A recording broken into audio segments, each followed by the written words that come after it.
Hi everyone, मैं हूं अभिषेक और आज के इस लेक्चर में हम डिस्कस करेंगे कि देयर और देयर में क्या डिफरेंस है। घबराइए नहीं, इन तीनों का प्रोनाउंसिएशन भले ही सेम है लेकिन इन तीनों की मीनिंग डिफरेंट है और इन तीनों का यूज डिफरेंट है। पहले लेते हैं हम there, that is they plus apostrophe और आर ई वर्जन को। देखिए, ये कॉन्ट्रैक्शन है जो कि दो वर्ड से मिलकर के बना है, they plus R, that is there हो गया।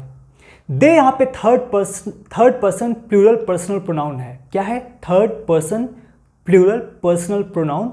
और आर आपका यहाँ पे हो गया एक वर्ब, तो दे हो गया सब्जेक्ट इस वर्ब आर का, तो इससे मिलके बना देयर।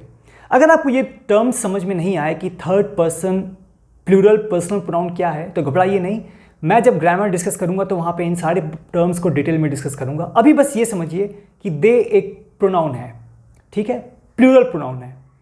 तो यहाँ पे कॉन्ट्रैक्शन हो गया देयर। ये ठीक उसी तरीके से है जैसे अगर आप शुड प्लस नॉट को बनाएं तो शुडंट होता है जो कि एक कॉन्ट्रैक्शन है। कुड प्लस नॉट को मिलकर के बनाते हैं तो कुडंट होता है जो कि एक कॉन्ट्रैक्शन है। विल प्लस नॉट को मिला दें तो बनता है वोंट जो कि एक कॉन्ट्रैक्शन है। तो ये तीनों ही कॉन्ट्रैक्शंस हैं और ये आप पे डिपेंड करता है कि आप शुडंट लिखना चाहते हैं या शुड प्लस नॉट, आप कुडंट लिखना चाहते हैं या कुड प्लस नॉट, आप वोंट लिखना चाहते हैं या will plus not. It depends on you, आप कौन सा यूज़ करना चाहते हैं। कुछ एग्जाम्पल्स लेते हैं, जैसे कि हो गया देयर फ्रेंड्स ऑफ माइन, वो मेरे दोस्त हैं।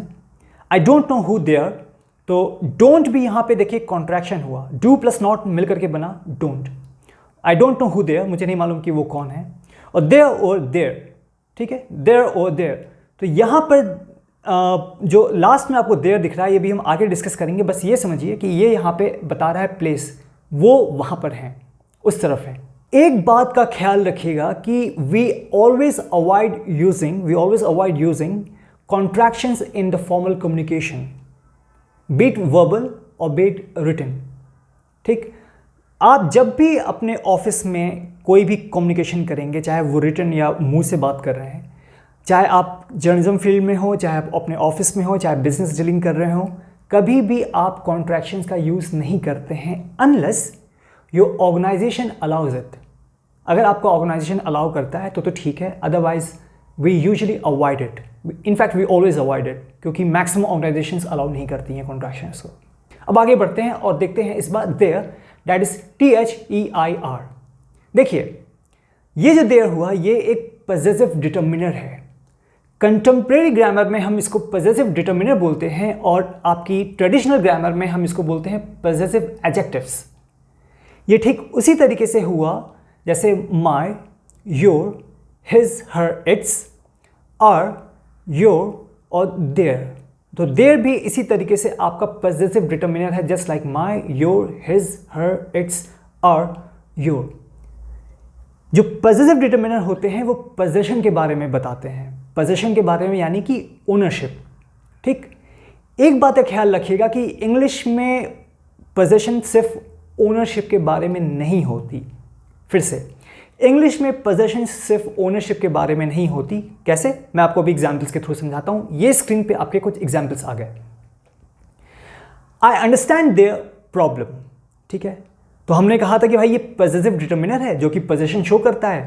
तो आपके दिमाग में आएगा कि since we are talking about possession that means it is about ownership. No, it's not about ownership. कोई किसी प्रॉब्लम को ओन कैसे कर सकता है, ठीक है। तो इंग्लिश में क्या होता है कि आपकी ओनरशिप पोजेशन की डेफिनेशन बहुत ब्रॉड होती है, ठीक है। वो ये भी बताती है कि something is associated to you और रिलेटेड टू समबडी और समथिंग, एसोसिएटेड टू और रिलेटेड टू समथिंग और समबडी। तो इस एग्जाम्पल में अगर आप देखते हैं आई अंडरस्टैंड देयर प्रॉब्लम, तो प्रॉब्लम यहाँ पर कोई ओन नहीं कर रहा है, ये उनकी प्रॉब्लम है, उनसे रिलेटेड जो प्रॉब्लम है मैं उनको समझता हूँ। ठीक, इसी तरीके से दीज आर देयर केबिन्स, ये उनकी केबिन्स है, ठीक है। अब यहाँ पे केबिन कोई ओन नहीं कर रहा है, यहाँ पे केबिन उनको अलॉट की गई है, so that is part of them, ठीक है। ये उनसे एसोसिएटेड है, उनसे रिलेटेड है, यहाँ पे कोई पोजेशन यानी यहाँ पे कोई ओनरशिप नहीं है। थर्ड एग्जाम्पल में their bank accounts have been frozen, यहाँ पर हम ओनरशिप की बात कर रहे हैं।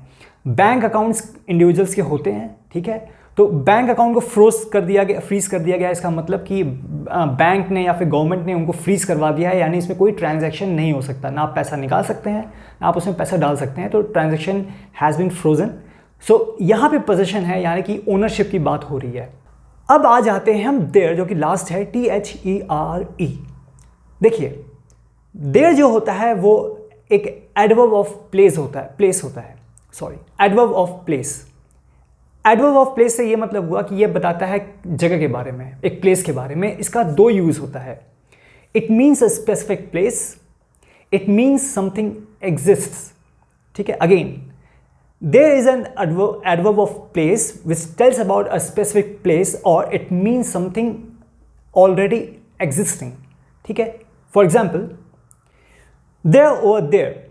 ठीक है, देयर ओवर देयर, वो वहाँ पर हैं। तो पहला जो है कॉन्ट्रैक्शन हो गया दे प्लस आर ई का, सो दे आर ओवर देयर, वो उस तरफ हैं। बट देयर का मतलब एक स्पेसिफिक प्लेस बता रहा है। उसी तरीके से they have to be there, यहाँ पे बोला जा रहा है कि उनको वहाँ रहना पड़ेगा, they have to be there. ठीक है, तो देयर यहाँ पे अगेन एक स्पेसिफिक प्लेस की हम बात कर रहे हैं। तो पहला जो दो सेट्स था वो ये बताता है कि हमने बात की एक स्पेसिफिक प्लेस की। अब जरा जो लास्ट का जो दो एग्जाम्पल्स हैं, let's look at them. The first one reads there are two shops in the society. ठीक है, तो there are two shops in the society, यहाँ पे अगर देयर आप लेते हैं, ये बता रहा है something that already exist, something exist. तो इस सोसाइटी में दो शॉप्स हैं। ठीक है, एग्जिस्ट करती हैं दो शॉप्स। तो यहाँ पे आप देखिए देयर, यहाँ पे देयर जो है ये सब्जेक्ट की तरह काम कर रहा है। इनको हम बोलते हैं डमी सब्जेक्ट्स। ये याद रखिएगा टर्म, डमी सब्जेक्ट्स। इट और देयर ये दोनों डमी सब्जेक्ट से काम करते हैं। इनको भी हम डिटेल में डिस्कस करेंगे जब हम आगे अपने ग्रामर पोर्शन में डिस्कस कर रहे होंगे। तो ये याद रखिए कि इनको डमी सब्जेक्ट्स की तरह यूज़ करते हैं। जो लास्ट एग्जाम्पल है वो है there is some food in the fridge. तो फ्रिज में ऑलरेडी फूड है, एग्जिस्ट करता है। तो ये बता रहा है कि फ्रिज में कुछ फूड पड़े हैं। तो देयर यहाँ पे अगेन एक सब्जेक्ट की तरह काम कर रहा है और इसको हम बोलते हैं डमी सब्जेक्ट। ये बता रहा है समथिंग दैट एग्जिस्ट्स। तो ये था इन तीनों वर्ड्स का डिफरेंस कि there that is they plus R E, their that is THEIR, और देयर दैट इज THERE में क्या डिफरेंस है। तो अपने अगले लेक्चर्स में हम इसी तरीके से कुछ और वर्ड्स के डिफरेंस को देखेंगे और कुछ नई बातें सीखेंगे। Thanks for watching.